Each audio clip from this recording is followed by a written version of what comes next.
Well, hello, everybody. Welcome to today's Business Spotlight. I'm your host, Todd Rodden. I'm a certified executive and business coach with Action Coach here in Southwest Ohio. We're thrilled to have you join us today on this series. I love this conversation with Kelly Settle. Kelly is the owner of Kelly Ann Photography, long-standing, well-proven commercial photographer here in the region, and we'd love to share her story. If you're new to the series, we're thrilled to have you join us. So we encourage you to hit subscribe so you can receive future messages like they received from Kelly Settle today. So without further ado, Kelly Settle, welcome to the Business Spotlight. Take a second, if you could, introduce yourself. Tell us a little bit more about Kelly Ann commercial photography and why photography. How'd you get started there? Hi, Todd. Thanks so much for having me. I'm happy to be here. And entrepreneur, being an entrepreneur is super dear to my heart. I think that's what kind of sets me apart from, maybe other photographers in the area because I focus and solely serve the business community in our area. So I've been in business for about 22 years now, almost now that it's 2026. So I started out doing some portrait photography. Had, one of those people when it was before digital, so I might be dating myself a little. And had some nice equipment around. My husband was really into some photography, and once our kids were born, started photographing them, and just kind of snowballed into this idea of that I think I could have a business. I think I'm an entrepreneur at heart. Um, so I think that starting with that small families and kids and things and out of my basement in my house really afforded me a way to learn the craft. And then I was able to step away from doing the things that really weren't, I wasn't as passionate about, and stepping into the commercial world, which serves obviously businesses and agencies and working collaboratively with other creatives. So that it just kind of morphed into that. About 10 years ago, I stepped away from all of my portrait work and to focus solely on commercial corporate work. So that's kind of where I am today and still really going strong and trying to scale and grow as we move along. Hey, thank you for that backstory. Really, you said you've always felt that entrepreneurial pull, and now you've been living it out. So, commercial photography. So maybe if you could, they talked Mhm. about some of your commercial clients. Maybe share a little bit more, like, hey, what are typical types of engagements and types of clients? So if somebody's listening in, they know, hey, they should reach out, connect with you. Yeah, we work with a lot of local businesses, organizations, brands, that kind of thing, from small little companies to mom and pop shops to larger regional um, agencies. Or we also do a lot of national brands. We're located north of Cincinnati, so there's a lot of opportunity in that area to get some of that work. So I've done some work with, for instance, like Gorilla Glue, O'Keefe Sand Cream, Johnson and Johnson. Those are kind of the bigger ones. And then a lot of local companies here. We do a lot of product photography, headshots. Um, we do some high-end real estate. It's not really for real estate listings, but it's for more for architecture, maybe commercial builders, that kind of thing. And we do a lot of industrial work as well. There's a lot of industry in the area. And a lot of those are lacking in there. If you've ever done a lot of deep dives into some websites of some industrial websites, is a lot. They use a lot of just cell phone or stock footage, and we can come in and capture their people in their environment, doing their processes, and showcase them for who they are, and really communicate that real creativity that is what they actually do, and focus that for people. I think if you're watching this and you're thinking my photos don't really represent who we are anymore, maybe you've changed, or maybe your industry has changed, product has changed, we're probably a really good fit for you. Okay, great examples. Thank you for sharing those. So curious, what maybe separates you from kind of other potential providers out there, or you wish more people knew about what you do and your services? I think what separates me is that, I mean, I come from a background of more fine art, portraiture, but now that I'm completely focused on the business world. I bring a lot of artistry and structure to every project. So I really can understand kind of what your end use is, not just I can take a good picture if you ask me for it, but I can understand, how's that going to fit in your website or your brochure? What's it for? How big does it need to be? How much space do you need on the sides? What are you trying to portray? What's important in that photograph? Is it the person? Is it the product? Is it the background? Is it the environment? There's a lot of things that go into that.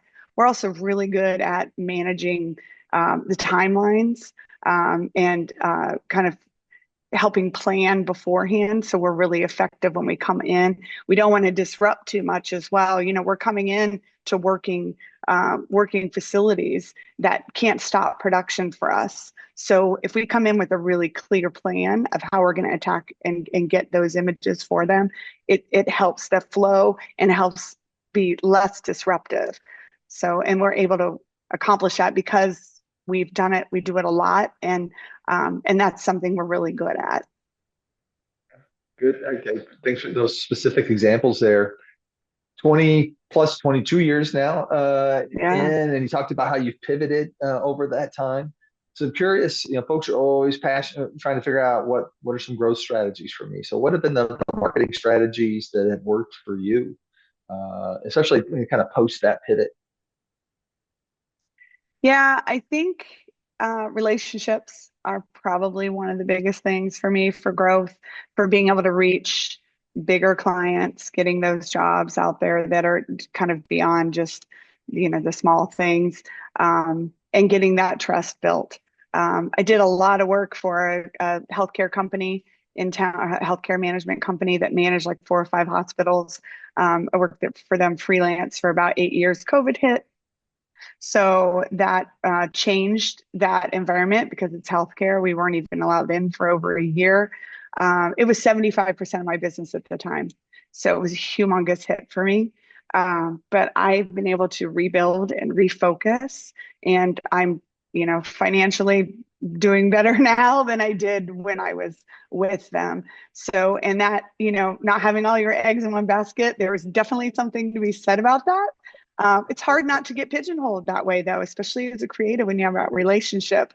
But if you're a freelancer, they can cut you loose at any moment. So you're at their will, and it's difficult. So I do think that doing that's really important. I also use a network. I have a good network of other photographers in the area that I try to build good relationships with. We have meetups at my space a lot, and I try to utilize as many people as I can on jobs. If it calls for it, if I need extra photographers, or if it's something I can't cover that day, or something maybe that they're a little bit more specialized in. So there's a little give and take in there. They're just, freelance 1099 contractors for me, but they work under my umbrella. So that's a really cool thing. I like that because it builds my community as well as a photography community. Because we're always looking for work, and it's, we're always solopreneurs, and it gets lonely. So it's nice to feel somebody's got your back. To kind of building upon that, in some regards, that network for other freelancers is your team Yeah. that you kind of manage. So how do you continue to manage and build those relationships? It's right. You can feel like, well, they're also quasi competitors potentially, right? So how do you kind of work in partnership Yeah. there? It is kind of a fine line. You kind of have to pick and choose who you're going to work with, who maybe is trustworthy for you, and also who's in line with you. It's difficult. It's a tightrope because not only do you need them to be able to do the work that you need, but you need them to somewhat fit your style, or to be able to be coached to fit your style. My clients expect a certain level of work from me as they see, when they look at my work online, or when I do a brief and show them, examples. If it's not me doing the work, they need to be able to mimic at least that. So there's a huge vetting process for that. And like I mentioned, I have workshops, not workshops, we do meetups in my studio where we actually bring images, and everybody will bring and contribute, and we talk about challenges we had, and we kind of learn from each other in that sense. I think there's enough work for all of us. So I know they can be competition, but there's plenty out there. And especially at the level that we are, that competition gets less and less. And, once you reach a certain stylistic level. And I think the only thing we can do is working together is lift each other up. I really believe that. Great spirit built on relationships. I love that. Yeah. Uh, so now, kind of building upon that with your journey. So you've already, I think, maybe mentioned a couple things here that may fit to this, but what's been one past challenge that stands out to you that you had to overcome, and what did you learn from that? I think early in my career, like a big challenge was to learn to price confidently and correctly. I think you're tempted a lot. You really want to help somebody. You want to share your gift. You want to create this beautiful images. It's an exciting project. I'll do it for next to nothing because I want it in my portfolio. But once you see this as a business, I mean, I put my kids through college. I pay my bills with this money. This isn't a hobby for me anymore. You realize that, wait, there's value in what I know, what I'm giving, and you can't just give that away. It's not just a creative service. It's a business. It truly is. And I think that was a big mind shift that a lot of photographers miss, or a lot of creatives miss, because they're still passionate about their work, and it's hard for them to put a price on it. But if you sit down and do your cost of doing business and manage that, you really can come up with the correct numbers to be fair. And that only helps your whole industry. This isn't a degreed, industry. I mean, I do have a master's of photography degree, but it's not necessary. And sometimes your clients don't care. So the industry is kind of all over the place. So it can be hard. I think just pricing in general is a huge, huge issue that in early work for me was something I had to overcome. So, How do you stay ahead of that now? That's a great insight. every job is different. I quote them all individually. I really don't, besides headshots, that's a very easy thing of what the cost is. But every job, there's different deliverables, there's different requirements, there's different scale. I'm going to mom and pop business versus someone else, the budgets don't allow. So you have to figure out there's negotiables in there, how many images, how much time you're going to spend on it, those kind of things. So you just have to make those fit, but still value what time you're giving to each project individually. So that's how I manage it. Okay. So now kind of looking forward, I was looking back, now looking forward, especially as we're now into a new year. What's a challenge you Mm-hmm. see on the horizon that you're trying to solve for?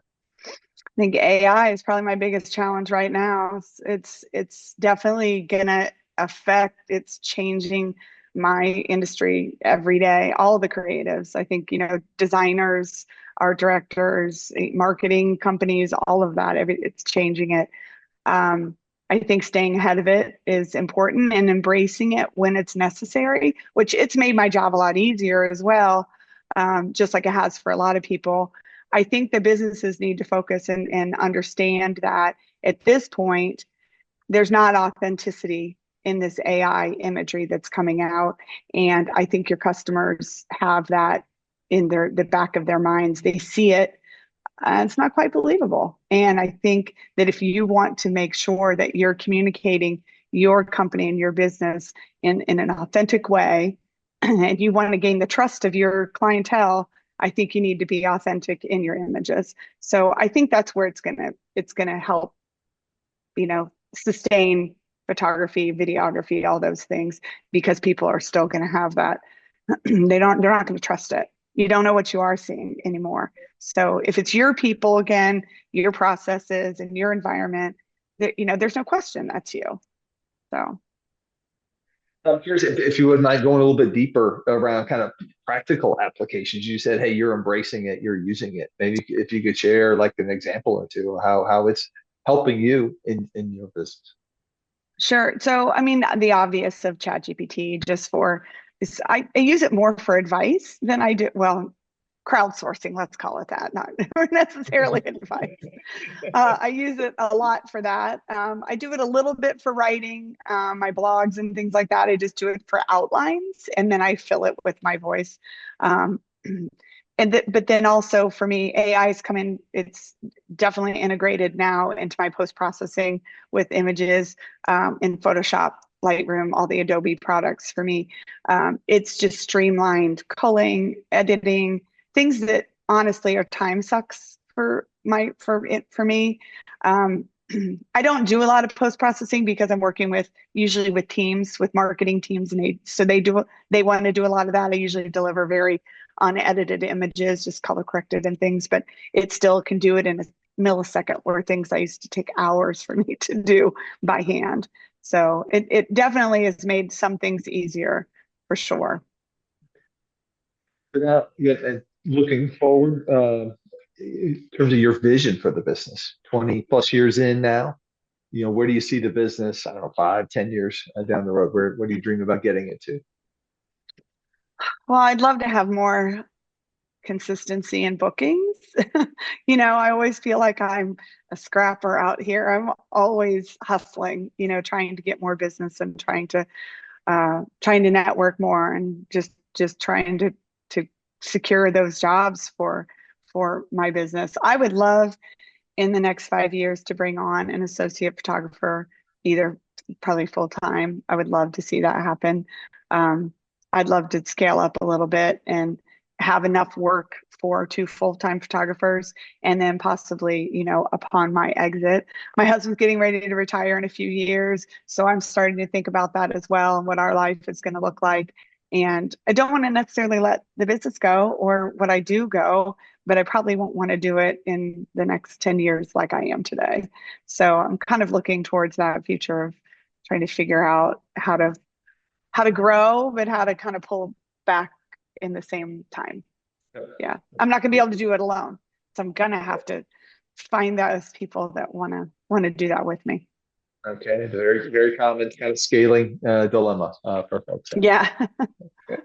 Uh, So, I'm curious your advice to other entrepreneurs. So, yeah, you've shared, a couple different pivots and key learnings. But if you look for those entrepreneurs who are listening to this, or maybe a couple of years into their journey, what would you like to share as your key success? Or, hey, I wish I knew it then that I know now.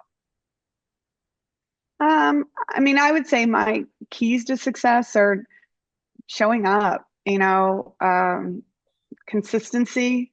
You know, I'm I- I'm I'm available to my clients, not 24/7, but I'm checking my email and I'm responding.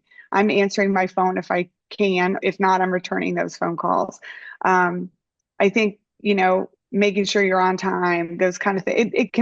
This industry of these creatives can be just a little different just because we're more artistic. So the mindset's a little different.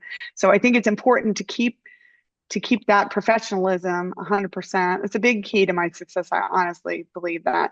The relationships I've built are another huge key. And I'm not just talking about relationships with clients, but I'm also talking about relationships with peers and relationships with mentors. So I owe a debt of gratitude to my mentor, who I have many, but one specific who's a photographer as well. Who's since retired from the business, but he was somebody who has really given me a hands up, and just the confidence, not just help, but also built me up along the way. And I'd love to offer that to my fellow photographers. It's super important. It only makes our industry better. Again, I keep saying the same thing, but I believe it. Uh, well, building upon that power of that mentorship, has there been any other books or podcasts or leadership series that also have been influential on your journey? Oh, for sure. So I listen to a lot of podcasts, but there are a lot of photography centric that usually the business of. I've got my craft down. I mean, not that I can't learn, because I go to workshops and all the time to learn more about how to take better photos, of course, but I'm trying to focus more on this business side. So I do listen to a lot of podcasts for that. I am reading I think it's 10x is easier than 2x. It's the scale building book. I'm trying to get through that one. And then, yeah, I think that those are the big ones. Oh, Donald Miller. I did, Business Made Simple, and I built my website around that. Was during COVID when I was really down, and I did a lot of his story brand for a lot of things. That I think really helped me for my SEO, because I do get a lot of business from SEO, a lot actually. People that don't know me, I get inquiries every day, and that's how they're finding me. So I would to go back to that point of, how are you getting business? That honestly probably is 75% plus. The rest are referrals and people that I've known or already relationships I have. But anyway, I highly recommend Donald Miller. I don't know who hasn't heard of him if you have a business, but if you haven't, you should. No, great advice and a great mix, marketing, scaling, but also kind of that personal mentorship that you mentioned as well. Yeah. Our time flies. We're getting close to wrapping up here. So as we look to wrap up here, Kelly, what are the best ways for folks that want to reach out, they want to learn more, connect with you? So they can visit my website. It's kellyanphotos.com. And so it's just PHOTOS. Kellyanne Photography was taken. I named it back in the day when that was kind of the trend, and I just got really known in my communities, and I'm having a hard time kind of pulling away from that. So I'm just going to keep it. That's how people know me. And I have Facebook, Instagram, and LinkedIn. That's all Kellyanne Photography or Kellyanne Photos. You can find me there. Everything's interlinked. Yeah, encourage folks to reach out and get all that information is in our show notes from today. So Kelly Settle, as we wrap up, you shared several lessons learned. You clearly have energy for what you do. I'm curious, what are you inspired by today? Um, as I talked about this, or thought about this, I'm super inspired right now I'm really involved in our community arts center, our art council. So I'm a member of the Arts Council, and I'm on the committee for our Art Fest on Main, which is a festival we have every year here in our town. And I was just the chair of a big project, a mural project here. And getting that just all facilitated, and we flew in someone from Spain to paint this beautiful mural that celebrates our town's heritage and our future. It's a gorgeous piece. If you look at me on social media, you will see it, because I was a little obsessed with the whole process. But art is near and dear to my heart, so I'm super inspired just to bring more to my community. And in doing that, it's good for my community, but it's also good for my business. You think of those things that you're doing, to raise up other people and, be involved in your community, and people notice those things. And again, it gains that trust that you really care about where you are, and people will follow that. They'll feel that. I'm super inspired. I was really inspired by her, the artist who painted this, and we became friendly, and I hope to visit Spain sometime soon. Yeah, and just go see her and be more inspired. So I'll share with the viewers. Fortunately, I live in the same community, and that mural it transforms that a main intersection in town. Really, Yeah. it makes a tremendous difference. Yeah. Just the look and feel that part of the city. So thank you very much. So Kelly Settle, we appreciate you taking time and sharing your story here on the Business Spotlight. Thank you. Thanks, Todd. I appreciate you having me. I'm happy to be here. And our viewers, again, we're thrilled to have you join as well. We encourage you to hit the like button. That helps us to cascade the message to more entrepreneurs. And as I mentioned before, if you haven't already, connect via the subscribe button so we can receive future messages like you heard from Kelly Settle today. With that, thank you all, and hope you have a terrific day.